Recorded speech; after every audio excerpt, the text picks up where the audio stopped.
Hello दोस्तों, आज हम इस वीडियो में डिस्कस करेंगे एसओएल के असाइनमेंट के सॉल्यूशन के बारे में। जिनके पास अंडर ग्रेजुएट लेवल पे सेमेस्टर 1 में इन्वायरमेंटल साइंस यानी कि ईबीएस लगी हुई है। ईबीएस आपका एईसीसी का सब्जेक्ट होता है, जिनका कोड नंबर है 72182801। ठीक है, एसओएल के स्टूडेंट जिनके पास फर्स्ट सेमेस्टर में ईबीएस है और उन्हें असाइनमेंट करना है और उसका सॉल्यूशन करना है, तो इस वीडियो को अंत तक देखते रहिए। तो चलिए शुरू करते हैं, रफ्तार और विस्तार के साथ बने रहिए हमारे साथ। तो देखिए, आपके टोटल जो है क्वेश्चन पेपर 100 नंबर का आया है।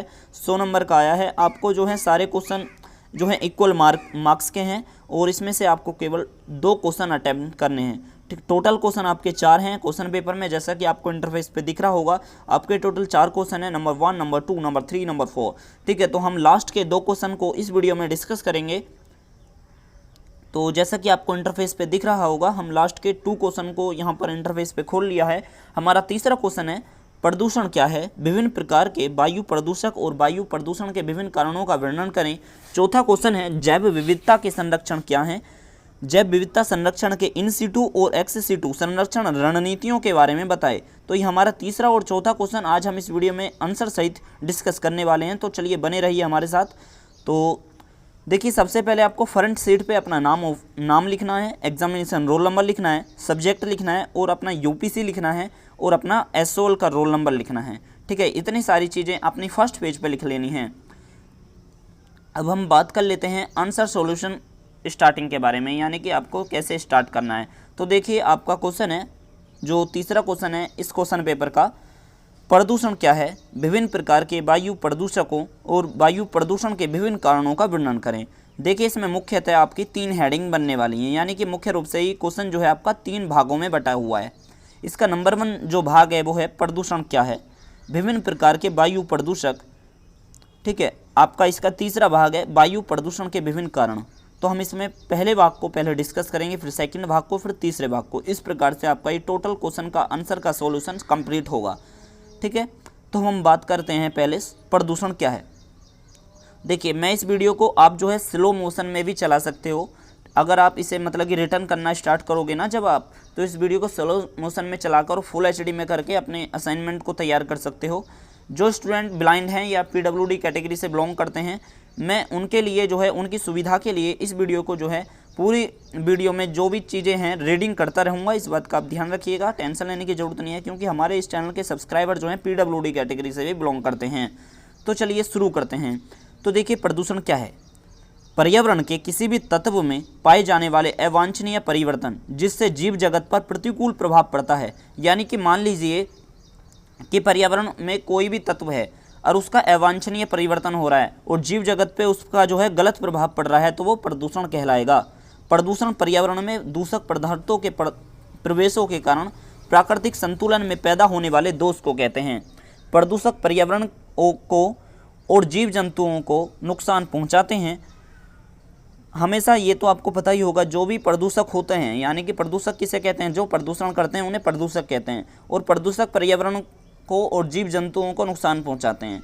पर्यावरण प्रदूषण में मानव की विकास प्रक्रिया तथा आधुनिकता का महत्वपूर्ण योगदान है, क्योंकि जो प्रदूषण हो रहा है उसमें मानव का बहुत बड़ा योगदान है। मानव अपनी एक्टिविटी जो करता है उससे ही कहीं ना कहीं प्रदूषण ज़्यादातर होता है। ठीक है, यहाँ तक मानव की वे सामान्य गतिविधियाँ भी प्रदूषण कहलाती हैं जिनसे नकारात्मक फल मिलते हैं। उदाहरण के लिए उद्योग द्वारा उत्पादित नाइट्रोजन ऑक्साइड प्रदूषक है, हालांकि उसके तत्व प्रदूषक नहीं हैं।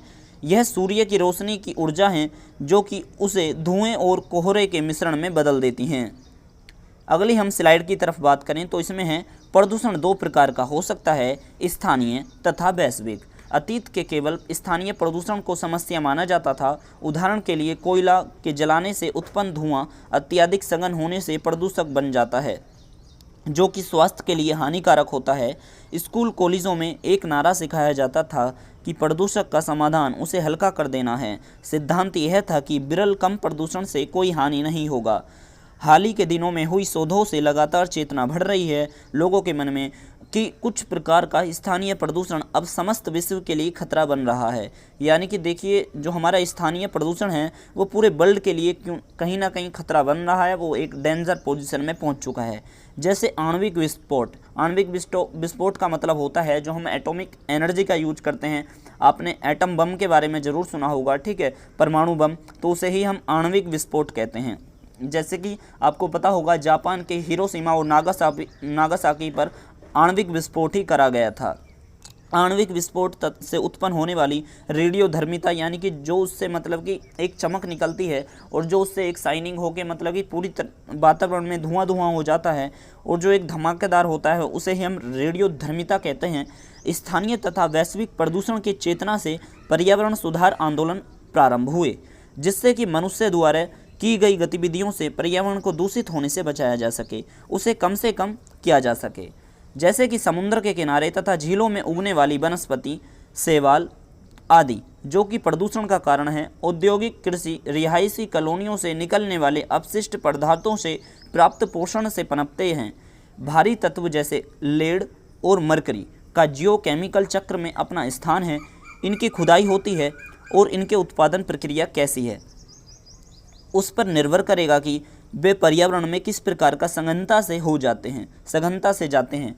जैसे इन तत्वों का पर्यावरण में मानवीय निस्तारण प्रदूषण कहलाता है, यानी कि निस्तारण का मतलब यह है कि जो वो पर्यावरण में वो तत्व जो हैं, जो एलिमेंट हैं वो घुल जाते हैं, उसे ही हम निस्तारण कहते हैं, ठीक है, निस्तारण प्रदूषण कहलाता है। वैसे ही प्रदूषण देशज या ऐतिहासिक, प्राकृतिक, भू रासायनिक गतिविधि में भी पैदा हो सकता है।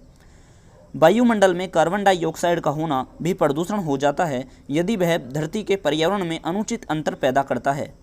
ग्रीन हाउस प्रभाव पैदा करने वाली गैसों में वृद्धि के कारण भूमंडल का तापमान निरंतर बढ़ रहा है, ठीक है। कहीं ना कहीं देखिए ग्रीन हाउस में प्रभाव इफेक्ट जो भी गैस डालेंगी और उन गैसों का जब वृद्धि होगी, ग्रीन हाउस गैसों में कौन कौन सी गैस आ जाती हैं, जैसे मीथेन, जल वाष्प, ठीक है, और मैं बात करूं तो जैसे कि आपका कार्बन डाई मोनोऑक्साइड, तो ये इस प्रकार की हमारी ग्रीन हाउस गैसें होती हैं। अगर इनकी गैसों में वृद्धि होती है, कहीं ना कहीं हमारा जो है भूमंडल का तापमान बढ़ता रहता है, जिससे हिमखंडों के पिघलने से दर में वृद्धि होती है। देखिए हिमखंडों से मुझे याद आया कि भारत के मैप के नीचे आपने श्रीलंका देखा होगा, श्रीलंका से भी नीचे आपका मालदीव देश पड़ता है। मालदीव एक छोटा सा द्वीपीय देश है। जैसे जैसे हिमखंड पिघल रहे हैं तो ये जो छोटे छोटे द्वीपीय देश हैं, जो आपको मैप में भी थोड़े से नहीं दिखते हैं, ये द्वीपीय देश जो है ना डूबते जा रहे हैं, इनका क्षेत्रफल कम होता जा रहा है। क्यों होता जा रहा है? क्योंकि हिमखंड जो बड़े बड़े हमारे बर्फ़ के गोले हैं वो पिघल रहे हैं। जब ये पिघल रहे हैं तो समुद्र का जो लेवल है वो बढ़ रहा है, पानी का स्तर बढ़ रहा है, ठीक है। जल स्तर बढ़ने से जो है ये द्वीप वाले जो देश हैं ये कहीं ना कहीं डूबने के कगार पे हैं।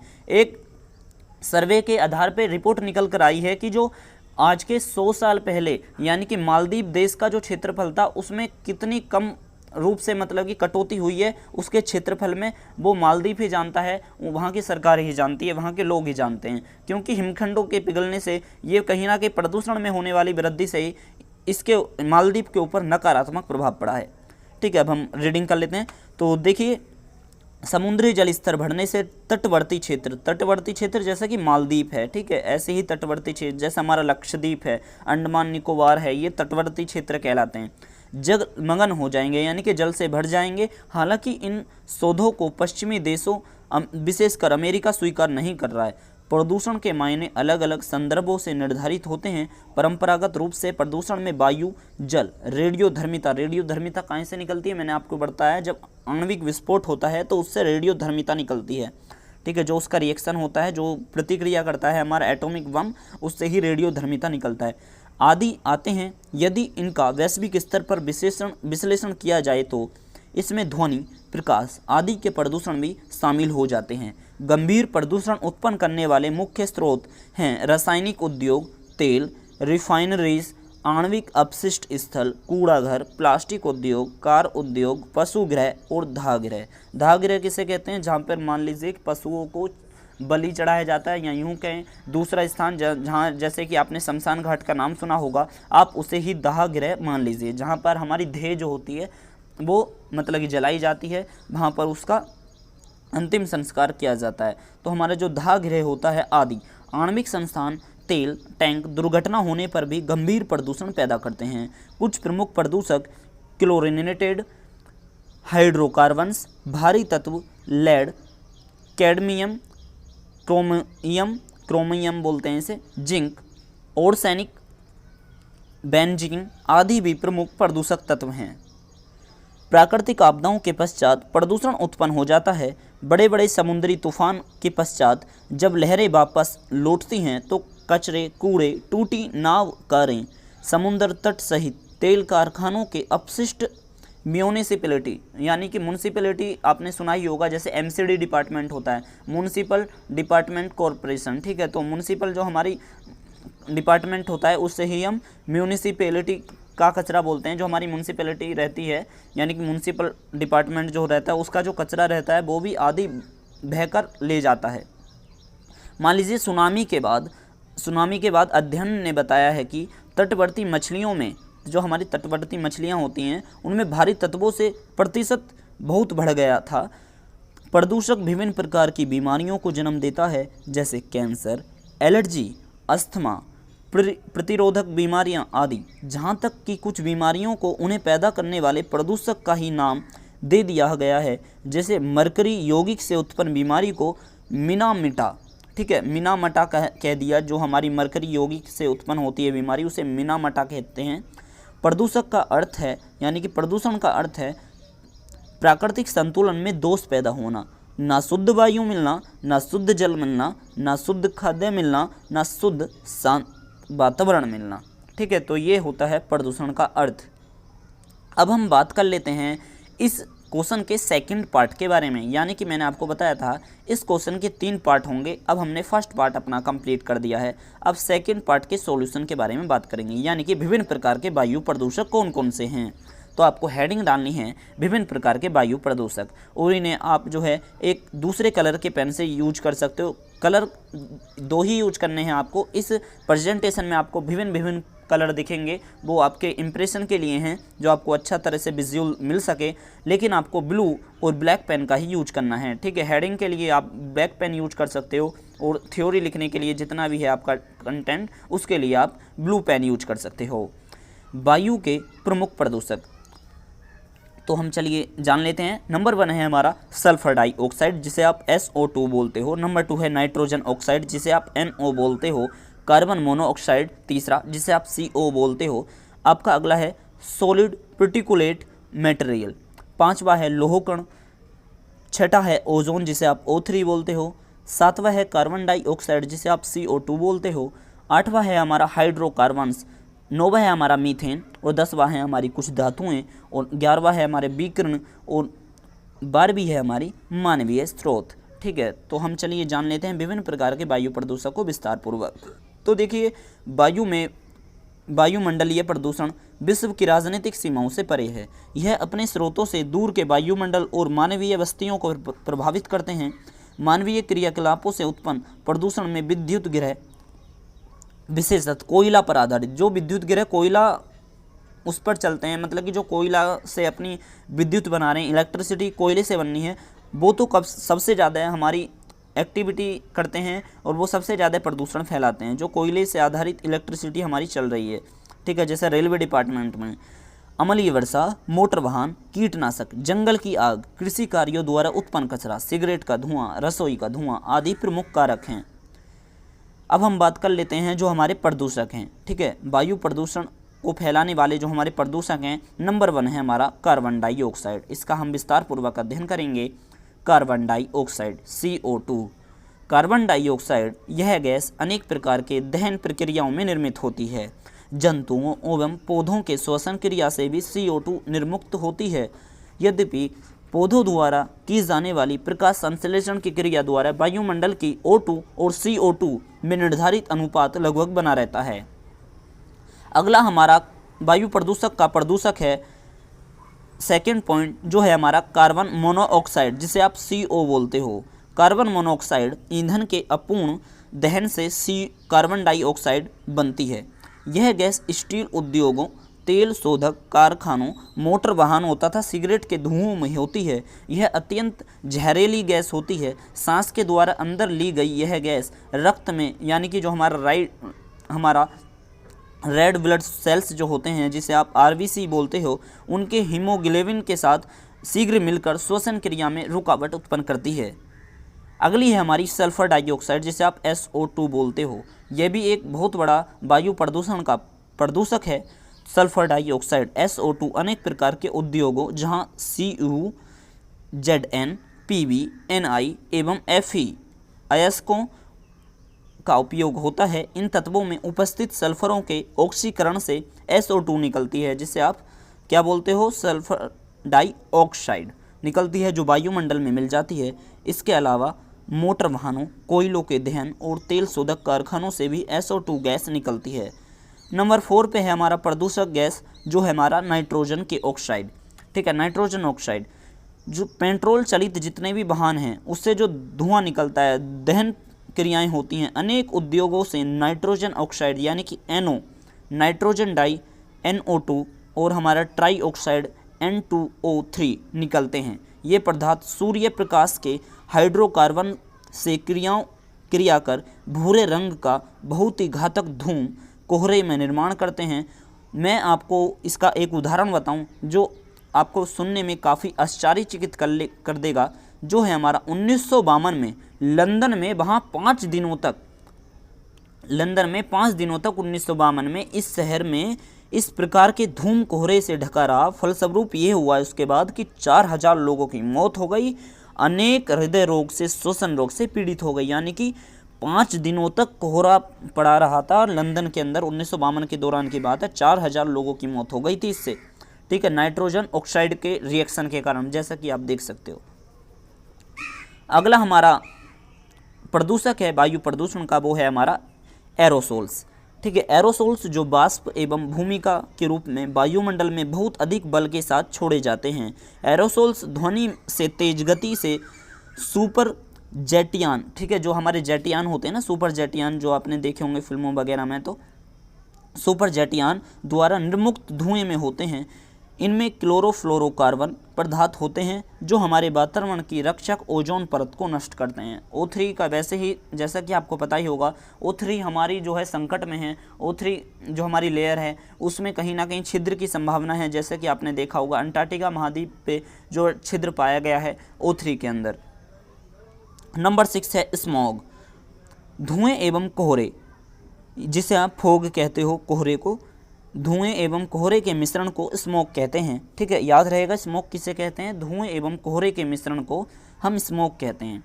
पिछले पेज पे हमने पढ़ा वर्णित प्रभावों के अलावा स्मोक से पत्तियों को क्लोरोसिस और हम न्यूरोकोसिस रोग हो जाता है। यानी कि स्मोक की जो पत्तियां होती हैं, स्मोक से जो हम पत्तियों करते हैं उससे हमें कौन कौन सी होती हैं, क्लोरोसिस और हमारा नैरोकोसिस, ये रोग हो जाते हैं जो हमारे स्मोक से ही होता है जब हम उनके पत्तियों का सेवन करते हैं। और मतलब कि मान लीजिए कि पत्तियों का जो धुआं वगैरह होता है और उससे स्मोक जो होता है उससे भी ये बीमारियां हो जाती हैं। 7वां है हमारा एथिलीन।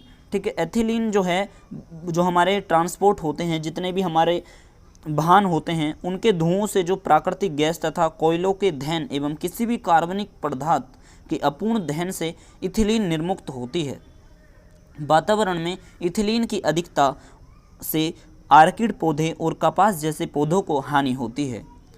वायु प्रदूषण के विभिन्न कारणों की हम बात करें, जो हमारा इस क्वेश्चन का तीसरा पार्ट है, और ये तीसरे पार्ट में जाके ये क्वेश्चन का सॉल्यूशन आपका खत्म होगा। वायु प्रदूषण के विभिन्न कारण। वायु प्रदूषण के विभिन्न कारणों की बात करें तो सामान्य कारण है, जैसा कि आपको पता ही होगा, वाहनों से निकलने वाला धुआं, औद्योगिक इकाइयों से निकलने वाला धुआं तथा रसायन। देखिए कमेंट बॉक्स में, वीडियो के कमेंट बॉक्स में मुझे ये बताना कि वायु प्रदूषण जो है इनमें से किस एक्टिविटी में सबसे ज़्यादा किया जाता है। वायु प्रदूषण में सबसे ज़्यादा रोल जो करता है वो इनमें से कौन सी एक्टिविटी करती है। मैं आपको 4 ऑप्शन दे रहा हूँ। नंबर 1 ऑप्शन है वाहनों से निकलने वाला धुआं, इंडस्ट्रियल एरिया से निकलने वाला धुआं, आणविक संयंत्रों से निकलने वाला गैस, और जंगलों और पेड़ पौधे जलने से, कोयलों के शोधन से निकलने वाला धुआं। ठीक है, इनमें से बताइए कौन सा आंसर सही है। इंडस्ट्रियल वाला सही है कि वाहनों से, ट्रांसपोर्ट से निकलने वाला धुआं सही है, या आणविक संयंत्रों से निकलने वाला धुआं सही है, पेड़ पौधे या कोयलों के जलने से, शोधन से जो धुआं निकलता है वो वाला ऑप्शन सही है। वीडियो के कमेंट बॉक्स में जरूर बताना वायु प्रदूषण जो है इनमें से कौन सी एक्टिविटी सबसे ज़्यादा करती है। ठीक है, वायु प्रदूषण के ये थे विभिन्न कारण। वायु जैसे वाहनों से निकलने वाला धुआं सबसे ज़्यादा वायु प्रदूषण करता है। औद्योगिक इकाइयों से निकलने वाला धुआं तो सबसे ही ज़्यादा करता है। मैं आपको बता दूं, जो सबसे ज़्यादा वायु प्रदूषण फैलाता है वो फैलाती हैं हमारी इंडस्ट्रियल एक्टिविटी, यानी कि जो हमारा इंडस्ट्रियल एरिया के अंदर जो हमारी एक्टिविटी होती हैं वो सबसे ज़्यादा वायु प्रदूषण को फैलाने का काम करती हैं, हाई रेंज का। और हमारी एटॉमिक एनर्जी से जो हमारी गैसें निकलती हैं, उससे जो धूल कण निकलते हैं, रेडियोधर्मिता जो होती है, उससे भी वायु प्रदूषण फैलता है। जंगलों में पेड़ पौधे के जलने से, कोयले के जलने से तथा तेल शोधन कारखाने आदि से निकलने वाला धुआं। जैसे जंगलों में पेड़ पौधे से, जैसे आपने सुना होगा अमेज़न के जंगल में अभी हाल ही में काफ़ी ज़्यादा आग लग गई थी, ठीक है। ऑस्ट्रेलिया के जंगलों में आग लग गई थी। ये आग जो है गर्मी के कारण लगती रहती है, और ऐसे काफ़ी सारे शहर हैं जहाँ हमेशा ही थोड़ी सी गर्मी क्या पड़ती है और वहाँ पर आगे लगना स्टार्ट हो जाती हैं, ठीक है। हमारा दूसरा कारण वायु प्रदूषण का ये भी है, जब हमारे ज्वालामुखी में विस्फोट हो जाता है तो जल वाष्प यानी और SO2 का निर्माण होता है, जिससे वायु प्रदूषण वो भी अति करते हैं। ज्वालामुखी के विस्फोट होने से भी वायु प्रदूषण कहीं ना कहीं होता है। हम बात करेंगे विस्तार पूर्वक इन कंटेंटों के बारे में, इन पॉइंटों के बारे में। वायु प्रदूषण को फैलाने में नंबर 1 योगदान दहन क्रियाओं का, नंबर 2 औद्योगिक गतिविधियों का, जो हमारी इंडस्ट्रियल एक्टिविटी है। मैंने आपको बताया सबसे ज़्यादा जो वायु प्रदूषण फैलाती हैं वो आपकी फैलाती हैं इंडस्ट्रियल एक्टिविटी, यानी कि इंडस्ट्रियल फैक्ट्रियां जो होती हैं हमारी, औद्योगिक फैक्ट्रियां, उनसे जो धुआं निकलता है वो सबसे ज़्यादा हमारी एक्टिविटी जो वो करते हैं तो उनसे ही वायु प्रदूषण सबसे ज़्यादा फैलता है। नंबर 3 हम बात करेंगे एग्रीकल्चर एक्टिविटी के बारे में। नंबर 4 हम बात करेंगे विलायकों के प्रयोग के बारे में। नंबर 5 हम बात करेंगे परमाणु ऊर्जा संबंधी एक्टिविटी के बारे में। तो हम नंबर 1 विस्तार पूर्वक जानते हैं दहन क्रियाएं, ठीक है। तो जैसा कि इंटरफेस पे आप देख पा रहे होंगे, दहन क्रियाएं देखिए इसी प्रकार की होती हैं, इंडस्ट्रियल एक्टिविटी इसी प्रकार से होती हैं। जैसे कि यहाँ पर हमने एक पिक्चर का यूज कर रखा है, यहाँ पर देखिए बड़ी बड़ी भट्टियाँ लगी हुई हैं, ठीक है। वो भट्टियाँ जो हैं कितने खतरनाक रूप से ऊपर इनमें धुआं निकल रहा है, तो कहीं ना कहीं आप सोच सकते हो इनसे ज़्यादा धुआं कहीं से भी नहीं निकलता है, और ये इतनी खतरनाक होती हैं वायु प्रदूषण के लिए, बहुत ही ज़्यादा खतरनाक, आप इनका अनुमान भी नहीं लगा सकते, ठीक है। तो मैं आशा करूंगा कि आपको ये पिक्चराइजेशन जो हो रहा है, यानी कि ये हमने जो पिक्चर लगाई है इसका फुल यूज कर पा रहे होगे इस स्लाइड में, ठीक है। तो हम नंबर 1 जानते हैं दहन क्रियाओं के बारे में। मनुष्यों की दैनिक आवश्यकताओं जैसे भोजन पकाना, ठीक है, रसोई का यूज होता है। भोजन जब पकता है तो उसमें से भी हमारी खतरनाक गैस निकलती हैं जो वायु प्रदूषण के लिए हानिकारक होती है। भोजन पकाना, वस्त्र, भवन निर्माण, ठीक है, जब हम कपड़ों को बनाते हैं तो उसमें भी इंडस्ट्रियल एरियाओं में बनती हैं, वो भी तो कपड़ों को बनाने में। जब हम भवन निर्माण करते हैं, भवन निर्माण बनाने में जो सामग्री का यूज होता है, जो सामग्री बनती है, मान लीजिए ईंट बनाते हो, ईंट का यूज करते हो जब आप घर बनाते हो, तो ईंट कहाँ से बनती है? भट्टे पे। और भट्टा जो है सबसे ज़्यादा मतलब कि इंडस्ट्रियल एरिया के अंदर आ जाता है, और भट्टे के अंदर जो है देखिए दोस्तों सबसे बहुत ही ज़्यादा धुआं निकलता है। भट्टे आपने चलते हुए देखे होंगे, जब ईंट बनती है वहाँ पे सुलगती हैं ईंटें, तो कितना सारा मात्रा में धुआं एक साथ निकल जाता है, ठीक है। भवन निर्माण उद्योग जैसे ईंट, सीमेंट, चूना आदि। आवागमन, बर्तन आदि को तैयार करने में, जो हमारे बर्तन होते हैं उसको तैयार करने में भी आवश्यक ऊर्जा विभिन्न प्रकार के ईंधनों के दहन से प्राप्त होती है। घरेलू कार्यों में दहन क्रियाओं से जहाँ एक और CO2 और हमारा CO, कार्बन मोनोऑक्साइड, SO2 जैसी गैसें उत्पन्न होती हैं। अगली हम बात करें औद्योगिक गतिविधियां, यानी कि इंडस्ट्रियल एक्टिविटीज़। जो मैंने आपको बताया वायु प्रदूषण फैलाने में सबसे ज़्यादा कारगर सिद्ध हुई हैं औद्योगिक एक्टिविटी, यानी कि जो सबसे ज़्यादा प्रदूषण फैलाती हैं, वायु प्रदूषण, वो फैलाती हैं हमारी औद्योगिक एक्टिविटी, ठीक है। उद्योगों से निकलने वाला प्रदूषकों की प्रकृति इस बात पर निर्भर करती है कि उसमें लगने वाला कच्चा माल किस प्रकार का है तथा मुख्य उत्पादन के साथ उपोत्पाद क्या निकलते हैं। यानी कि जब हमने उत्पादन करेंगे, यानी कि उससे हम प्रोडक्शन करेंगे, तो उससे क्या हमारे उपोत्पाद निकलने हैं, क्या हमारा प्रोडक्शन निकल रहा है। कपड़ा उद्योग, रासायनिक उद्योग, तेल शोधक कारखाने, गत्ता उद्योग एवं शक्कर उद्योग, जो आपने चीनी मिल देखी होंगी, मेरठ में काफ़ी सारी चीनी मिल हैं, ठीक है। बहुत सारे ऐसे एरिया हैं, मेरठ में काफ़ी बड़ी चीनी मिल आपको देखने के लिए मिल जाएगी, जिसे आप शक्कर उद्योग कह सकते हो। और वायु प्रदूषण के यह मुख्य स्रोत हैं जो हमारे इंडस्ट्रियल एक्टिविटी में, जो हमारे इंडस्ट्रियल एरिया में सबसे ज़्यादा औद्योगिक एक्टिविटी में आकर सबसे ज़्यादा वायु प्रदूषण फैलाते हैं। तीसरी हमारी एक्टिविटी है कृषि कार्य और वनोन्मूलन, ठीक है, जिसे हम एग्रीकल्चर एक्टिविटी एंड डिफॉरेस्टेशन कहते हैं। यानी कि वनोन्मूलन कैसे किसे कहते हैं? जब हम वनोन्मूलन, थोड़ा सा समझ लीजिए, वनोन्मूलन का मतलब है जब हम वनों को काट देते हैं या वनों को जला देते हैं तो वो वनोन्मूलन कहलाता है। ठीक है, यानी कि वनों की कटाई को वनोन्मूलन कहते हैं। अब हम जान लेते हैं इसके भी अंदर क्या लिखा हुआ है। कृषि में निरंतर भारी मात्रा में कीटनाशक का उपयोग होता है, इनके छिड़काव में वायु प्रदूषण होता है और वनोन्मूलन के कारण, जिसमें वनों के क्षेत्र में पेड़ों को जलाना या काटना, ऐसे कार्य के लिए कई कारण हैं।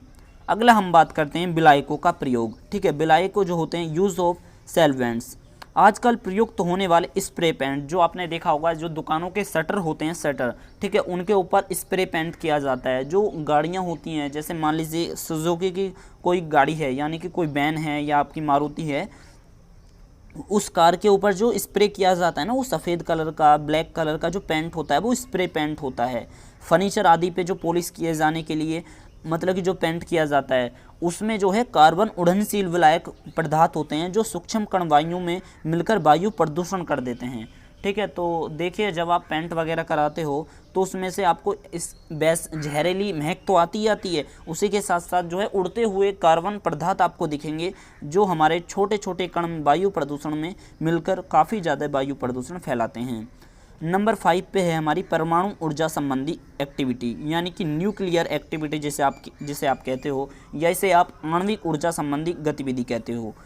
परमाणु ऊर्जा प्राप्त करने के लिए अस्थायी प्रकृति के रासायनिक तत्वों का उपयोग होता है। ये तत्व उत्पन्न होने के साथ साथ विघटित होने लगते हैं। इसमें फलस्वरूप रेडियोधर्मी गामा किरणों का विकिरण, जैसे मैंने बताया, रेडियोधर्मिता से विकिरण उत्पन्न होता है। विकिरण मतलब कि जो उससे चिंगारियाँ निकलती हैं, जो उससे मतलब कि धुओं की लेयर उत्पन्न होती है। जब हम कहीं भी मान लीजिए टेस्टिंग करते हैं ना, जैसे कि हम बोलते हैं न्यूक्लियर टेस्ट कर रहे हैं, नॉर्थ कोरिया सबसे ज़्यादा करता है। नॉर्थ कोरिया को हमने इतना मतलब कि सभी देशों ने उसे डांटा है, यूएन में भी, जो हमारे यूनाइटेड नेशन है वहाँ से भी बातें गई हैं, पर जो हमारा नॉर्थ कोरिया है ये सबसे ज़्यादा न्यूक्लियर हमारे टेस्ट करता है। और उसके साथ साथ अमेरिका भी अत्यधिक रूप से परमाणु टेस्ट करता रहता है। रेडियोधर्मी गामा किरणों से जो विकिरण उत्पन्न होता है, ये सभी किरणें जो होती हैं जीवधारियों के लिए घातक होती हैं। वायु प्रदूषक का एक जो मुख्य कारण है, देखिए दोस्तों, वो है हमारी बढ़ती हुई हमारी जो जनसंख्या है, जो हमारी मतलब कि विस्फोटक जनसंख्या है, जो तेज़ी के साथ इतनी बढ़ रही है। वो आपको भी पता होगा कि बढ़ती हुई जनसंख्या से, यानी कि इस जनसंख्या से जहाँ की जनसंख्या कम होती है, वहाँ पे आप देखते होंगे वहाँ का पॉल्यूशन लेवल कम होता है मुकाबले जहाँ की जनसंख्या बहुत अधिक है। तो भारत में 135 करोड़ लगभग जनसंख्या है और ये जनसंख्या मुख्य कारण है वायु प्रदूषण को फैलाने का। ठीक है, तो वायु प्रदूषण का एक मुख्य कारण है विस्फोटक बढ़ती हुई ऐसी आबादी। भारत जैसे देश में जिस गति से जनसंख्या में वृद्धि हो रही है, जिस देश में 135 प्लस करोड़ जनसंख्या है, वह बढ़ते हुए वायु प्रदूषण का एक सबसे बड़ा संकेतक है। इसके पीछे सबसे बड़ा कारण प्राकृतिक संसाधनों का अंधाधुंध उपयोग होना है। पहले यह समस्या शहरों तक सीमित थी, लेकिन अब यह समस्या रूरल और अर्बन, यानी कि गांव और देहात वाले जो एरिया हैं वहां तक बढ़ रही है। तो ये था तीसरे क्वेश्चन का सॉल्यूशन। मैं आशा करूंगा कि आपको इस सॉल्यूशन को अच्छी तरह से समझकर अपना आंसर आपने कर लिया होगा। ठीक है, वीडियो को स्लो मोशन चलाकर आप इसका क्वेश्चन का आंसर आप अपने असाइनमेंट में रिटर्न कर सकते हो। मैं आपको बता दूं, इस क्वेश्चन के सॉल्यूशन के लिए हमने किन किन चीज़ों का यूज करा है।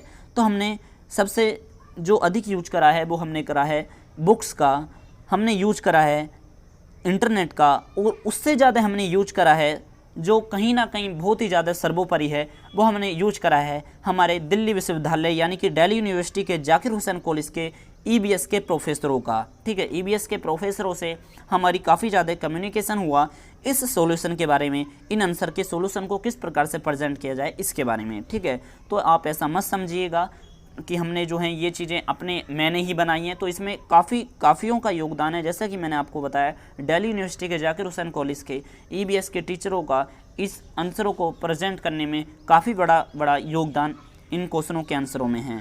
ठीक है, इसलिए आप बड़े ध्यान से इसको सुनिएगा और अपने क्वेश्चन को यहाँ पर अटेंड कीजिएगा। आप यूँ कहोगे कि इसे मैं पढ़ा जा रहा हूँ। देखिए, मैं इसे बेफालतू की स्लाइड भी चला सकता था, लेकिन हमारे PWD कैटेगरी से जो स्टूडेंट बिलोंग करते हैं, जो ब्लाइंड स्टूडेंट हैं, वो देख नहीं सकते, केवल सुन सकते हैं, वो हमारी आवाज़ को सुनकर अपना असाइनमेंट बना लेंगे, तो उनकी कहीं ना कहीं हेल्प हो जाएगी। ठीक है, तो इसलिए हमने चाहा कि हम इसे रीडिंग कर लेंगे तो वो ज़्यादा बेस्ट रहेगा। PDF यदि आप इसकी चाहते हो तो PDF के लिए जो है आप हमारे व्हाट्सअप नंबर पे हमें कांटेक्ट कर सकते हो। व्हाट्सअप नंबर इस वीडियो के अंत में आपको मैं बता दूंगा। तो चलिए हम बात कर लेते हैं हम सेकंड न्यू क्वेश्चन के आंसर के बारे में, जो आपका क्वेश्चन पेपर के अंदर चौथा क्वेश्चन है। ठीक है, और आपके लिए यहाँ पर आपका सेकंड क्वेश्चन लगेगा हमारी इस वीडियो में। ठीक है, तो आपका क्वेश्चन है ये, जैव विविधता के संरक्षण क्या है? जैव विविधता संरक्षण के लिए इन सिटू और एक्स सिटू संरक्षण रणनीतियों के बारे में बताएं। ठीक है, तो इस क्वेश्चन के भी अंदर हमारे 3 पार्ट होंगे। नंबर 1 पार्ट है जैव विविधता संरक्षण क्या है, यानी कि बायोडाइवर्सिटी कंजर्वेशन क्या है, और जैव विविधता संरक्षण के लिए इन सिटू रणनीतियाँ क्या हैं, और जैव विविधता के लिए एक्स सिटू संरक्षण रणनीतियाँ क्या हैं। तो ये हमारे क्वेश्चन के 3 हेडिंग बनेंगी, जो हमारे इस क्वेश्चन के आंसर को 3 भागों में बांटेंगी। ठीक है, तो चलिए हम स्टार्ट करते हैं और जान लेते हैं रफ्तार और विस्तार के साथ नंबर 1 पार्ट इस क्वेश्चन का, जो है हमारा जैव विविधता संरक्षण यानी कि क्या है। तो चलिए जानते हैं। जैव संरक्षण प्रजातियों, अनेक प्राकृतिक बास और पारिस्थितिकी तंत्र यानी कि जो हमारा इकोसिस्टम है, उस तंत्र को विलोपन से बचाने के उद्देश्यों से प्रकृति और पृथ्वी की जैव विविधता के स्तरों का वैज्ञानिक अध्ययन है। यानी कि जैव विविधता संरक्षण क्या है? जो हमारा जैव संरक्षण होता है, उनकी जो प्रजातियां होती हैं, प्राकृतिक बास जो होते हैं, जहाँ पर नेचुरल रूप से हम अपना मतलब कि बसते हैं, जहाँ पर हमारे जीव जंतु रहते हैं, पारिस्थितिकी तंत्र जो है हमारा इकोसिस्टम किस तरह से काम करता है, वो जब विलोपन होता है यानी कि जब वो डिक्रीज लेवल पे जा रहा है, उसके अंदर जो है वो घटता जा रहा है, ये सारी चीज़ें घटती जा रही हैं, तो उसको जो बचाने का उद्देश्य जब हमारे मन में आता है, तो यही होता है जैव विविधता का संरक्षण। संरक्षण शब्द का ही मतलब होता है बचाव करना, किसी को बचाए रखना, उसे संरक्षित करना, उसकी सुरक्षा करना। ठीक है, जैव विविधता का अर्थ किसी निश्चित भौगोलिक क्षेत्र में पाए जाने वाले जीव, पौधे, वनस्पति, प्राणी एवं सूक्ष्म जीवों की संख्या और उनके प्रकारों से संबंधित है। देखिए, ये वाली जो लाइन ली है ना हमने, जैव विविधता का अर्थ, ये हमने लाइन ली है दोस्तों SOL की, हमारी EVS की जो बुक है, यहाँ से हमने ये वाली लाइन उठाई है। ठीक है, इसलिए मैं आपसे कह रहा हूँ ये आपके लिए कंटेंट जो है बड़ा ही हेल्पफुल होने वाला है, इसलिए इसे बड़े ध्यान से कीजिएगा। जैव विविधता का अर्थ है किसी निश्चित भौगोलिक क्षेत्र में पाए जाने वाले जीव, पौधे, वनस्पतियाँ, प्राणी एवं सूक्ष्म जीवों की संख्या एवं उनके प्रकारों से संबंधित है। किंतु जैव विविधता केवल जीवों की विविधता तक सीमित नहीं है, बल्कि इसके अंतर्गत उस पर्यावरण को भी शामिल किया जाता है जिसमें वो निवास करते हैं, जिसमें वो रहते हैं।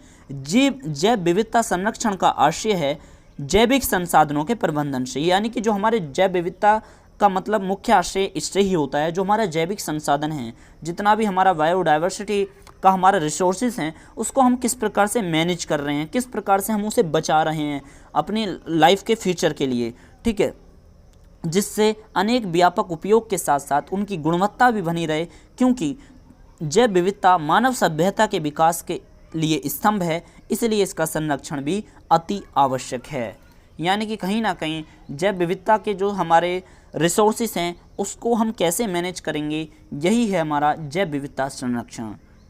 जैव विविधता शब्द का सर्वप्रथम प्रयोग, देखिए ये वाली जो लाइन है ये भी हमने आपकी EVS के SOL की किताब में से ली है। ठीक है, तो ये इस वाले क्वेश्चन में हमने ये 2 कंटेंट आपकी EVS की किताब में से लिए हैं, जो आपकी EVS की किताब SOL डिपार्टमेंट ने आपको प्रोवाइड करवा रखी है। जैव विविधता शब्द का सर्वप्रथम प्रयोग किसने किया, यदि हम ये जानें, इस पर विवाद है। ठीक है, माना जाता है कि 1980 में EA नोर्स एवं IE मैकेमेनेस द्वारा जैव विविधता का सर्वप्रथम प्रयोग किया गया। 1990 में रियो डी जेनेरिया में आयोजित पृथ्वी सम्मेलन, जैसा कि आपको सभी को पता ही होगा, रियो डी जेनेरिया 1990 का फर्स्ट अर्थ समिट कहलाता है, जो इन्वायरमेंट के लिए यानी कि पर्यावरण के लिए बहुत ही कारगर सिद्ध हुआ। हमारा ये वाला फर्स्ट समिट था रियो डी जेनेरिया में। जैव विविधता की मानक परिभाषा अपनाई गई। इस परिभाषा के अनुसार, ये जो परिभाषा है आप इसे अंडरलाइन करके या आप इसे डार्क पेन करके इसको यूज करना है, ठीक है, या इसे आप कोमा इन्वर्टेड कोमा में लगा के यूज करना है। जैसा कि आप देख रहे होगे जब इसकी परिभाषा स्टार्ट हुई है तो हमने यहाँ पर डबल कोमा यूज करा है, जहाँ पर ख़त्म हुई है फिर वहाँ पे डबल कोमा यूज करा है। तो आपको भी इसी प्रकार से प्रेजेंट करना है। जैव विविधता समस्त स्रोतों तथा अंतर्वृक्षीय, स्थलीय, सागरीय एवं अन्य जलीय पारिस्थितिकी तंत्रों के जीव के मध्य अंतर, साथ ही उन सभी पारिस्थितिकी समूह जिनके ये भाग हैं में पाई जाने वाली विविधता है। इनमें एक प्रजाति के अंदर पाई जाने वाली विविधताएं विभिन्न जातियों के मध्य विविधता तथा पारिस्थितिकी विविधता शामिल है। यानी कि जो हमारे इकोसिस्टम का बायोडाइवर्सिटी है, यानी कि जो हमारा बायोडाइवर्सिटी है उसका जो इकोसिस्टम है वो भी कहीं ना कहीं इसमें शामिल होता है जैव विविधता के अंदर, ऐसा बताया है। अगली तरफ हम बात करें तो अगली स्लाइड में हमारे खूबसूरत ग्रह, यानी कि जो हमारे खूबसूरत, जो जैसे पृथ्वी एक ग्रह हो गया, ठीक है, ऐसे ही हमारे मंगल ग्रह हो गया, हमारे खूबसूरत ग्रहों ने हमें कई चीज़ दी हैं जो स्वाभाविक रूप से यहाँ होती हैं।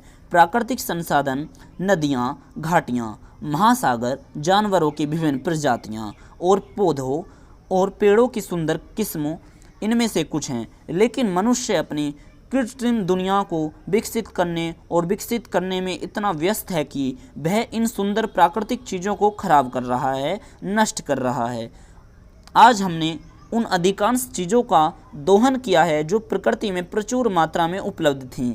इन प्राकृतिक चीज़ों के संरक्षण की सख्त ज़रूरत है। यदि इनका संरक्षण नहीं हुआ तो ऐसे ऐसे धीरे धीरे नष्ट हो जाएंगी और कहीं ना कहीं हमारा जो इकोसिस्टम है वो पूरी तरह से नष्ट हो जाएगा। जब इकोसिस्टम नष्ट हो जाएगा तो पृथ्वी पे फिर कोई बचेगा ही क्यों, ठीक है, चाहे वो फिर मनुष्य ही क्यों ना हो। अन्य बातों के अलावा जैव विविधता के संरक्षण के लिए एक गंभीर आवश्यकता है जैव विविधता को बनाए रखने की।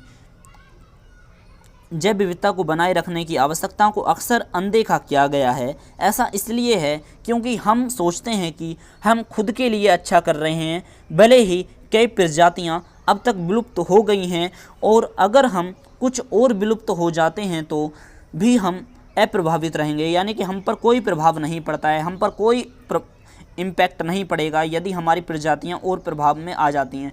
जैसा कि आपको पता ही होगा एलिफेंट्स, ठीक है, एलिफेंट जो है आपको पता होना चाहिए, एलिफेंट जो है एक विलुप्त होने वाली प्रजातियों में से एक है, ठीक है। जो हमारे सफ़ेद टाइगर रहते हैं वो भी विलुप्त प्रजातियों में से एक है। जो टाइगर छोड़ो, जो हमारे सिंपल टाइगर होते हैं वो भी कहीं ना कहीं प्रजाति विलुप्त होती जा रही है। हिरण हैं, ऐसी ऐसी प्रजातियाँ विलुप्त होती जा रही हैं धीरे धीरे, ठीक है। तो ऐसे बहुत सारे हमारे बर्ड हैं, हमारे पक्षी, हमारे ऐसे पशु, ऐसे बहुत सारी चीज़ें हैं जो कहीं ना कहीं विलुप्त प्रजातियों में आ चुकी हैं, ठीक है। अब जैसे मान लीजिए उल्लू है, उल्लू आपको पहले बहुत दिखाई देते होंगे लेकिन अब उल्लू भी नहीं आपको दिखाई देते हैं, जो रात में दिखाई देते हैं। पर कहीं ना कहीं ये सारी चीज़ें जो हैं लेवल इनका घटता जा रहा है क्योंकि इकोसिस्टम ही नष्ट होता जा रहा है। तो भी हमें अप्रभावित रहेंगे क्योंकि चाहे कितनी भी सारी चीज़ें हो जाएं, कितनी भी सारी चीज़ें विलुप्त हो जाएं, तब भी हम पे कोई इम्पैक्ट नहीं पड़ने वाला है क्योंकि मनुष्य का जो है इन्वायरमेंट ही, हमारा जो व्यवहार है वो कुछ इसी प्रकार से बना हुआ है। हमारे पर्यावरण के समुचित कार्य के लिए जैव विविधता की समृद्धि आवश्यक है। यदि जैव विविधता में गिरावट जारी है तो हम आने वाले समय में जीवित नहीं रह पाएंगे। जैव विविधता, बायोडाइवर्सिटी दो शब्दों से मिलकर बना है। बायो का अर्थ है जीव और डाइवर्सिटी का अर्थ है विविधता, यानी कि साधारण शब्दों में हम कहें तो निश्चित भौगोलिक क्षेत्र में पाए जाने वाले जीवों की संख्या और उनकी विविधता को जैव विविधता कहते हैं। याद रहेगा, साधारण शब्दों में यदि हम आपसे कहें तो निश्चित भौगोलिक क्षेत्र में, यानी कि एक जो हमारा पर्टिकुलर ज्योग्राफिकल जो एरिया रहता है उसके अंदर जितने भी जीव पाए जाते हैं उन जीवों की संख्या जो है, उनकी विविधता जो हैं, उनकी अनेक अनेक जो प्रजातियां हैं, अनेक अनेक उनकी जो मतलब कि प्रकार हैं, जो उनके अलग अलग टाइप्स हैं, उनकी जो विविधता है उसे ही हम जैव विविधता कहते हैं। जैव विविधता को 3 स्तर पर समझा जा सकता है। नंबर 1 आनुवांशिक जैव विविधता, ठीक है, जैसे कि इसके बारे में हम थोड़ा सा अभी रुक कर डिस्कस करेंगे। देखिए मैंने आपको यहाँ पर एक पिक्चर दिखाई है, जैसा कि आप देख पा रहे होंगे। यदि मैं आपको इसको जूम करके दिखाऊं तो आप इसको थोड़ा सा समझिएगा। चलिए इतनी ही काफ़ी है, ठीक है। देखिए ये है हमारा रेड पांडा। ठीक है, रेड पांडा, आपने पांडा बहुत देखे होंगे पर रेड पांडा नहीं देखा होगा। रेड पांडा मैं आपको बता दूं, देखिए दोस्तों, विलुप्त प्रजातियों में से पाई जाने वाली एक मुख्य प्रजाति है जो रेड पांडा है। रेड पांडा ये नेपाल, भूटान और साउथ ईस्ट चाइना के एरिया में रहती है। यानी देखिए कुछ एरिया इसका भूटान, म्यांमार और ज़्यादा चाइना का जो साउथ ईस्ट चाइना वाला एरिया है वहाँ पे रेड पांडा पाए जाते हैं। किसी भी वर्ल्ड के किसी भी हिस्से में रेड पांडा आपको नहीं देखने के लिए मिलेंगे, केवल इसी एरिया में आपको रेड पांडा देखने के लिए मिलेंगे। तो देखिए ये भी विलुप्त प्रजातियों में से होने वाला एक मतलब कि प्राणी है, और जो आपने बहुत ही कम देखा होगा, कम देखा मतलब टीवी में या कहीं पर बहुत ही कम देखा होगा रेड पांडा। तो देखिए जिस प्रकार से ये भी, इनकी संख्या इतनी कम होती जा रही है ना एकदम से। नेपाल के अंदर कहाँ इतने सारे रेड पांडा पाए जाते थे जंगलों में, जो अब बिल्कुल नहीं दिखाई देते हैं। दिखाई देते हैं तो बहुत ही कम, इतने कम दिखाई देते हैं जिनकी हम कह ही नहीं सकते। इतने कम रेड पांडा हो चुके हैं। हमारे साउथ ईस्ट चाइना के एरिया में रेड पांडा रहते हैं। पूरे वर्ल्ड के मैप पे आपको कहीं रेड पांडा नहीं देखने के लिए मिलेंगे, बस साउथ ईस्ट चाइना का जो एरिया है वहीं पे ही रेड पांडा देखने के लिए मिलेंगे। उसके साथ साथ नेपाल, भूटान और म्यांमार का जो एरिया है उसके साथ पास भी आपको रेड पांडा देखने के लिए मिलेंगे। पर इनकी जो संख्या है वो इतनी कम हो गई है ना, देख सकते हो कितना क्यूट ये हमारा प्राणी है बेचारा। और इनका तस्करी होती है, इनका मांस जो है सेवन किया जाता है, इनको मारा जाता है, इनका शिकार किया जाता है यदि ये बच भी जाते हैं तो। ठीक है, तो ऐसे कहीं ना कहीं हमारा संरक्षण कैसे होगा, तो हमें कहीं ना कहीं अपनी जैव विविधता को, अपने बायोडाइवर्सिटी का कंजर्वेशन यानी कि संरक्षण, उनको सुरक्षित रखना बहुत ज़रूरी होगा। अगर हमने उनका कंजर्वेशन, हमने उसको संरक्षित नहीं करा तो कहीं ना कहीं हम जो है बर्बाद हो जाएंगे। कहीं ना कहीं हम जो हैं पूरी रूप से हमारा इकोसिस्टम नष्ट हो जाएगा। तो हम बात कर रहे थे जैव विविधता को 3 स्तर पर समझा जा सकता है। नंबर 1 है अनुवांशिक जैव विविधता, जिसे हम जेनेटिक डाइवर्सिटी कहते हैं। नंबर 2 है हमारा प्रजातीय जैव विविधता, जिसे हम स्पेसीज डाइवर्सिटी कहते हैं। नंबर 3 है हमारा परितंत्रीय जैव विविधता, जिसे हम इकोसिस्टम डाइवर्सिटी कहते हैं। अब हम जान लेते हैं इन्हें क्या क्या कहते हैं।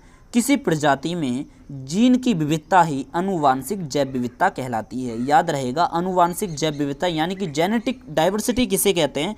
जेनेटिक डाइवर्सिटी का कहने का मतलब है जिन प्रजातियों में जीन की विविधता की अनुवांशिक जैव विविधता होती है उसे ही हम जेनेटिक डाइवर्सिटी कहते हैं। यानी कि देखिए जीन की विविधता का मतलब है, आपने 8th क्लास की साइंस में, 10th क्लास की साइंस में जीन शब्द का मतलब ज़रूर सुना होगा। ठीक है, मान लीजिए कि कोई हमारा पक्षी है, उस पक्षियों के अंदर जो गुण हैं वो हमारे, उसके जो मतलब कि अंडे होंगे उस पक्षी के, वो उसमें फिर से जो हमारे बच्चे होंगे छोटे छोटे, उसके अंदर भी वो आपको प्रभाव देखने के लिए मिलेगा। वही हमारी चीज़ें उनमें देखने के लिए मिलेंगी, छोटे छोटे चेंज हो सकते हैं, बस उसे ही हम कहते हैं जीन, जिससे हमारी विविधताओं का जन्म होता है। नए नए फिर हमारे मतलब कि डाइवर्सिटी बन जाती है, इसे ही हम जेनेटिक डाइवर्सिटी कहते हैं। ठीक है, अगली हम बात करें प्रजातीय विविधता, प्रजातीय जैव विविधता, जिसे हम स्पेसीज डाइवर्सिटी कहते हैं। स्पेसीज डाइवर्सिटी को प्रजातियों की समृद्धि, प्रकार और बहुलता से आंका जा सकता है। ठीक है, यानी कि वो अलग अलग प्रकार के होते हैं, उनकी समृद्धि भी अलग होती है यानी कि उनका बढ़ना, और बहुलता जो होती है यानी कि जब आप बहुत सारों को गुनोगे जब जाके आपको एक दो एक जैसे मिलेंगे, तो इसे हम कहते हैं प्रजातीय जैव विविधता। अगली हम बात करें तो परितंत्रीय जैव विविधता, इकोसिस्टम डाइवर्सिटी। इकोसिस्टम डाइवर्सिटी आवास स्थलों से भिन्नता होती है, यानी कि वो जहाँ पर रहते हैं, मान लीजिएगा कि जीव एक ही है, रेड पांडा एक ही है, पर वो रहता अलग अलग स्थान पे है। जैसे मान लीजिए बंदर की प्रजाति आपको बहुत देखने के लिए मिलेंगी। ठीक है, जैसे मान लीजिए कि बंदर की प्रजातियों में कहते हैं कि मनुष्य भी कहीं ना कहीं वहीं से ही चीज़ें आई हैं धीरे धीरे। जब आप इतिहास पढ़ोगे आपने पढ़ा होगा, ठीक है, मानव के इतिहास की ओर काफ़ी सारे, जब उसके हिस्ट्री में आप जाओगे, एंथ्रोपोलॉजी डिपार्टमेंट कहते हैं, मानव शारीरिक विज्ञान की जब हम स्टडी करते हैं एंथ्रोपोलॉजी, जब उसके बारे में आप स्टडी करोगे तो आपको देखने के लिए मिलेगा बंदर की प्रजाति के अंदर जैसे बनमानुस है, लंगूर है। ठीक है, तो ये देख सकते हो ये अलग अलग जगह पर रहते हैं, अलग अलग बास करते हैं, तो इसे ही हम परितंत्रीय जैव विविधता, इकोसिस्टम डाइवर्सिटी कहेंगे। आई होप कि आपको समझ में आ गया होगा। हमने बात कर ली अब तक हमारी जैव विविधता संरक्षण के बारे में। अब हम बात करेंगे इस क्वेश्चन के सेकंड पार्ट के बारे में, जो है हमारा जैव विविधता संरक्षण के लिए इन सिटू रणनीतियाँ। ठीक है, इन सीटू रणनीतियाँ जो हमारा बायोडाइवर्सिटी का कंजर्वेशन की इन सीटू रणनीतियाँ हैं, जो हमारी 2 रणनीतियाँ हैं संरक्षण की, इन सीटू और आउट एक्स सीटू भी बोलते हैं इसे, सेकंड वाली को इन सीटू और एक्स सीटू रणनीतियों के बारे में हम बात करेंगे। पहले हम जान लेते हैं जैव विविधता संरक्षण के लिए इन सीटू रणनीतियाँ क्या हैं।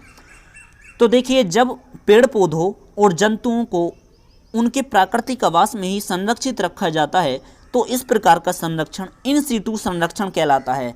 देखिए, सीटू का मतलब आप आवास मान लीजिए, इनका मतलब में यानी कि आवास के अंदर किसी को जब हम संरक्षण कर लेते हैं, यानी कि उसे जो है भाई ये इस एरिया से बाहर नहीं जाएंगे तो इसे कोई मारेगा नहीं, इन्हें कोई तड़फाएगा नहीं और ये मरेंगे नहीं, और इनका जो ख्याल है सरकार रखेगी, या मतलब कि यहाँ के नागरिक रख लेंगे जो हमारे सरकार के द्वारा एलोटेड हैं। ठीक है, तो इस प्रकार का जब हम उनके लिए आवास बना देते हैं तो ये कहलाती हैं हमारी जैव विविधता संरक्षण की इन सीटू रणनीतियाँ। आई होप कि आपको ये अच्छी तरह से समझ में आ गया होगा। जब पेड़ पौधे और जंतुओं को उनके प्राकृतिक आवास में ही संरक्षित रखा जाता है, जैसे मान लीजिए आपने IFS का नाम सुना होगा, यानी कि इंडियन फॉरेस्ट सर्विस, यानी कि जो हमारे IS का नाम आपने सुना होगा, IFS का भी नाम सुना होगा, इंडियन फॉरेस्ट सर्विस। ठीक है, जो हमारे IFS वाले व्यक्ति होते हैं वो इन सारी चीज़ों पर निगरानी रखते हैं। ठीक है, कि कहाँ पर हमें संरक्षण डालना है। अब मान लीजिएगा कि आपके इलाके में ही रेड पांडा आ जाए, मान लीजिएगा ऐसे, तो रेड पांडा आ जाए और किसी आपके पड़ोसी ने पकड़ लिया। ठीक है, आप इन्वायरमेंट को पढ़ते हो अच्छी तरह से, तो आप जो है क्या करोगे, आप पहले 100 नंबर पे कॉल करोगे कि ऐसे ऐसे जो प्रजाति विलुप्त होती जा रही है, हमारे एक पड़ोसी ने कहीं से रेड पांडा पकड़ के लिए आया है, जो यहाँ पर जीव नहीं देखने के लिए मिलते हैं, तो आप इस पर सख्त कार्रवाई कीजिए और इस रेड पांडा को अपने उसमें अंडर में कीजिए और इसे वन्य क्षेत्र में छोड़ के आइए। ठीक है, तो इस प्रकार से आप वो करोगे और वहाँ से जो है वो तो संभालेंगे नहीं उस रेड पांडा को, वो कंट्रोल कर देंगे किसको, हमारे वन विभाग की पुलिस को। ठीक है, जैसे कि मैं आपको दोस्तों बता दूं रियल की स्टोरी, हमारे इलाके में क्या हुआ था, शतरमुर्ग आ गए थे। शतरमुर्ग आपने नहीं देखे होंगे, पर जिस इलाके में मैं रहता हूँ, ठीक है, ये दिल्ली NCR का ही एरिया लगता है, तो दिल्ली NCR के एरिया में शतरमुर्ग आ गए थे और वो शतरमुर्ग इतने सारी तादाद में आ गए, वो कहीं जो हैं, जो मैंने आपको बताया ना, उनकी तस्करी होती है, दवाई बनती है, तो ऐसे ही ट्रक के अंदर लोड होके जा रहे थे। और हमारा जो थोड़ा है जंगल एरिया है, पानी वाला एरिया है इधर का, तो वहाँ पर जो है शतरमुर्ग टहलते रहे, कुत्तों ने उन्हें नोच नोच के खा दिया। जब सुबह हुई तो 100 नंबर पे हमने कॉल मिलाई, और कॉल मिलाई तो जो हमारी वन विभाग की जो पुलिस है वहाँ से वो अंडर कवर होती है, और सारे शतरमुर्ग कम से कम जो है, देखिए दोस्तों, वो 50-60 शतरमुर्ग होंगे, वो पूरे इन्वायरमेंट में घूम रहे थे और रातों रात में उन्हें नोच दिया था। और उस दौरान होली का समय था और बहुत सारे महामूर्ख लोगों ने पता है क्या करा, जो होली का समय आने वाला था, उन शतरमुर्गों को उन्हें पकड़कर, उन्हें मतलब कि कब्जा कर, उन्हें बांध के, उनके पैर, बहुत बड़ा होता है शतरमुर्ग, उनके पैर इतने ऊंचे ऊंचे होते हैं, बहुत ऊंचे, और मतलब कि पंख बहुत छोटे छोटे होते हैं, उड़ते नहीं है, ज़्यादा उड़ नहीं पाते। ठीक है, कम ही उड़ पाते हैं। उनके पैर बांध दिए और उनके पैर बांध के अपने घर में अपने रख लिए और कह दिया मैं इसे जो है होली के दिन जो है इसका मीट बनाऊंगा, उसको खाऊंगा। तो कितनी बुरी बात है। तो ऐसे संरक्षण थोड़ी हो जाएगा बायोडाइवर्सिटी का। ठीक है, तो कहीं ना कहीं आप स्टोरी समझ गए होंगे, हम आगे बात नहीं करेंगे। ठीक है, तो आप इन सीटू संरक्षण अच्छी तरह से समझ गए होंगे। अब जो है वहाँ की जो वन्य विभाग की जो पुलिस है, इस स्टोरी में यदि मैं आपको जाऊँ तो वहाँ की अब वन्य विभाग की जो पुलिस आई, अब उनको शतरमुर्ग को अब उन्हें संरक्षण रख देगी, उनको जो है इस तरह का आवास प्रोवाइड कर देगी जो वहाँ पर उनको कोई भी क्षति ना हो। तो इसे ही हम कहते हैं इन सीटू रणनीतियाँ जैव विविधता कंजर्वेशन की। इसमें जैव विविधता के सभी स्तर संरक्षित तथा सुरक्षित हो जाते हैं, जैसे राष्ट्रीय उद्यान, वन्यजीव अभ्यारण्य, बायोस्फीयर रिजर्व, पवित्र उपवन आदि। इस विधियों के अंतर्गत प्रजाति का संरक्षण उसके प्राकृतिक आवास तथा मानव द्वारा निर्मित परितंत्र में किया जाता है जहां वह पाई जाती है। इस विधि में विभिन्न श्रेणियों में सुरक्षित क्षेत्रों को प्रबंधन विभिन्न उद्देश्यों से समाजों के लाभ हेतु किया जाता है। सुरक्षित क्षेत्रों में राष्ट्रीय पार्क, अभ्यारण्य और जैव मंडल रिजर्व आदि प्रमुख हैं। राष्ट्रीय पार्कों की स्थापना का मुख्य उद्देश्य है वन्य जीवन को संरक्षण प्रदान करना, जबकि अभ्यारण्य की स्थापना का उद्देश्य किसी विशेष वन्य जीव के प्रजाति को संरक्षण प्रदान करना होता है। आपने बहुत सारे जंगल के एरिया में देखा होगा राष्ट्रीय वन्य अभ्यारण्य, ठीक है, राष्ट्रीय पार्क, तो वहाँ पर आपकी एंट्री भी नहीं होती है। एंट्री केवल उन्हीं की होती है जो वहाँ पर खोज या शोध वगैरह करने के लिए जाते हैं, जो वैज्ञानिक होते हैं, जो हमारे इन्वायरमेंटल स्टडी पर काफ़ी ज़्यादा रिसर्च करते हैं, उन लोगों को वहाँ पे रिसर्च करने के लिए भेजा जाता है। केवल आम लोग वहाँ पे नहीं जा सकते, ठीक है। तो देखिए, वन्य जीवन को संरक्षण प्रदान करना, जबकि अभ्यारण्य की स्थापना का उद्देश्य किसी विशेष वन्य जीव की प्रजाति को संरक्षण प्रदान करना होता है।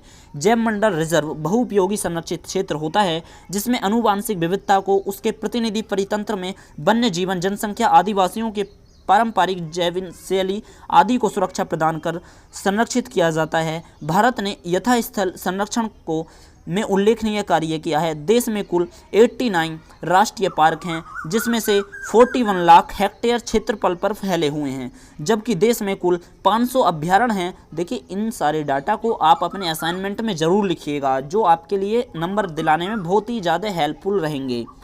हमारे देश में कुल 500 अभ्यारण्य हैं जो कि 120 लाख हेक्टेयर क्षेत्रफल पर फैले हुए हैं।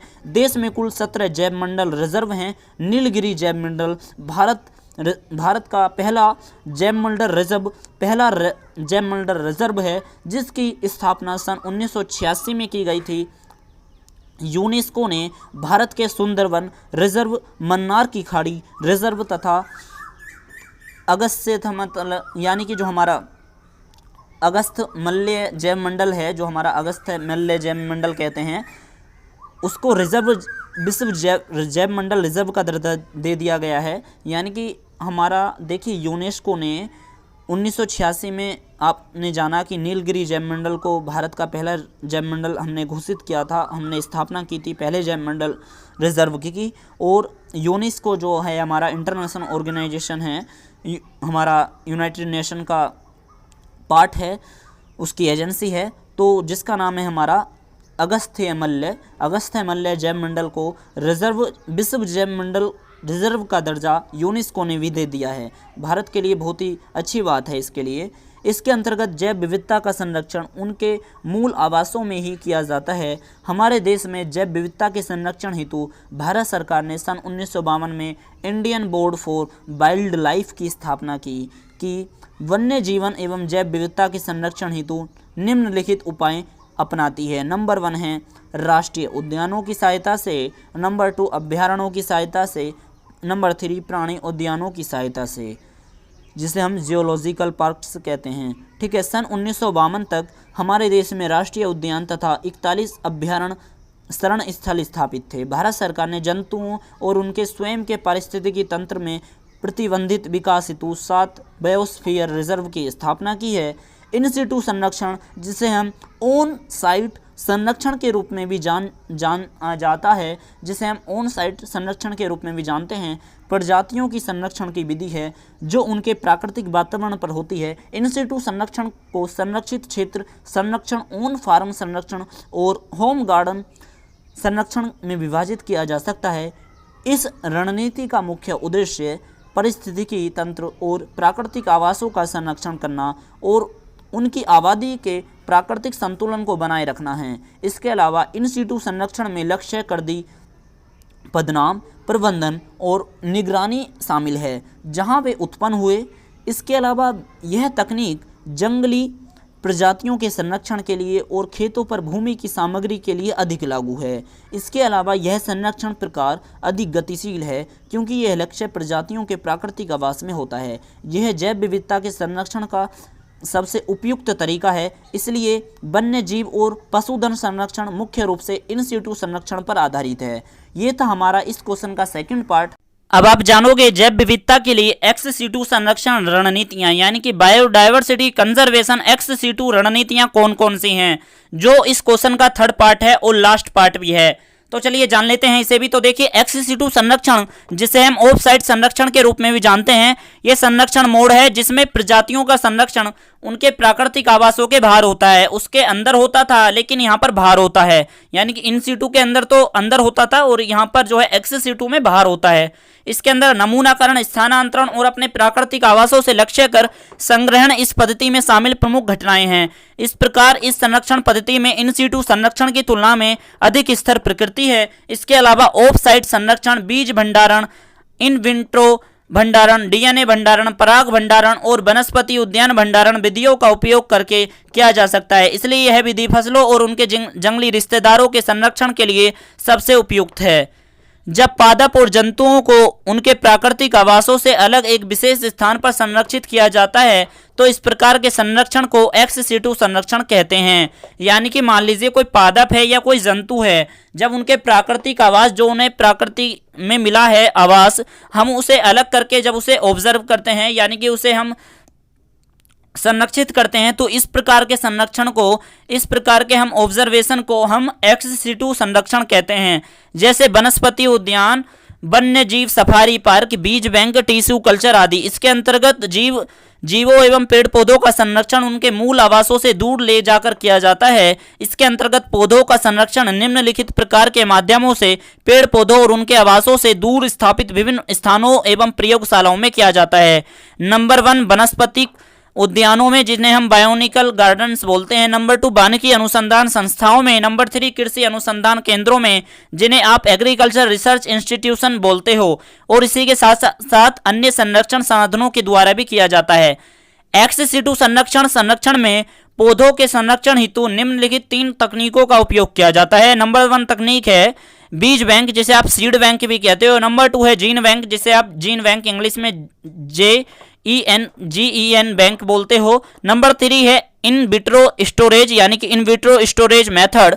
भारतवर्ष में वर्तमान स्थिति में लगभग 33 वनस्पतिक उद्यान, 33 विश्वविद्यालयीन जैविक उद्यान, जिसे आप यूनिवर्सिटी बायोलॉजिकल गार्डन्स बोलते हो, 107 चिड़ियाघर जू, 49 मृग उद्यान, जिसे आप डियर पार्क बोलते हो तथा 24 प्राकृतिक प्रजनन केंद्र नेचुरल ब्रीडिंग सेंटर्स इन क्षेत्रों में कार्यरत हैं। यह संरक्षण की वह विधि है जिसमें प्रजातियों का संरक्षण उनके प्राकृतिक आवासों के बाहर, जैसे वनस्पतिक वाटिकाओं और जंतुशालाओं, अनुवांशिक संसाधनों केंद्र, संवर्धन संग्रह आदि स्थानों पर किया जाता है। इस विधि द्वारा कि पौधों का संरक्षण सुगमता से किया जा सकता है। इस विधि में बीज बैंक, वनस्पतिक वाटिका, ऊतक संवर्धन एवं अनुवांशिकी अभियांत्रिकी की महत्वपूर्ण भूमिका होती है। जहां तक फसल अनुवांशिक संसाधन का संबंध है, भारत ने वायु स्थल संरक्षण में भी प्रशंसनीय कार्य किया है। जीन कोष में 34,000 से ज्यादा धान्य फसलों, गेहूं, चना, मक्का, जौ और जई तथा 22,000 दलहनी फसलों का संग्रह किया गया है, जिन्हें भारत में उगाया जाता है। इस तरह का कार्य पशुधन, कुक्कुट पालन तथा मत्स्य पालन के क्षेत्र में भी किया गया है। यदि हम इस क्वेश्चन के निष्कर्ष की तरफ हम रुख करें तो जैव विविधता के लिए कोई भी राजनीतिक परिसीमा नहीं होती है। इसका संरक्षण सभी राष्ट्रों की सामूहिक जिम्मेदारी है। 1922 में रियो डे जेनेरिया में हुआ जैव विविधता पर पृथ्वी सम्मेलन के साथ ही सन 2002 में जोहान्सबर्ग में हुए सम्मेलन में विभिन्न देशों ने जैव विविधता की क्षति को दर को कम करने के लिए आपसी समझौता किया था। आपको याद रखना है, ये देखिए रियो डे जेनेरिया 1992 में हुआ था। इसे फर्स्ट अर्थ समिट के नाम से भी जानते हैं। और साथ ही साथ 2002 में जोहान्सबर्ग में हुए सम्मेलन में विभिन्न देशों ने जैव विविधता की क्षति को दर को कम करने के लिए आपसी समझौता एग्रीमेंट किया था। इसमें सफलता भी अर्जित की।